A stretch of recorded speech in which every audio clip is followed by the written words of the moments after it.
Nasa Manginasal nga pala kami kasama yung kaibigan ko. Nagutom kami sa paghahanap ng booster, wala kaming makita, kaya nag-decide na lang kami na kumain.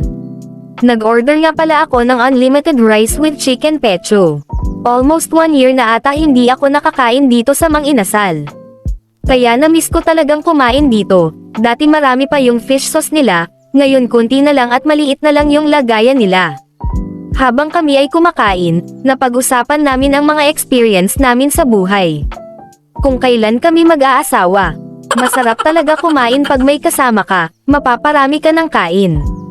Marami ang sa akin ay natutuwa, ang pisngi ko ay kinukurot. Natutuwa sila sa siksik na damit kong paboritong isuot.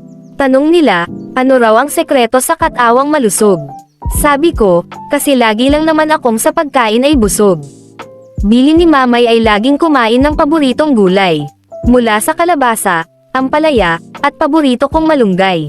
Kailangan din syempre ay mayroong mga prutas, na gustong gusto ko namang gawing aking panghimagas. Sustansya din ang inumin dahilan ng paglusog ko. Mula sa gatas, at pag-inom ng tubig hanggang 8 baso. Mga pampalakas na pagkain tulad ng mais at keso. Kailangan ng katawan upang tumibay ang mga buto. Pagpili ng pagkain ay tunay na mahalaga.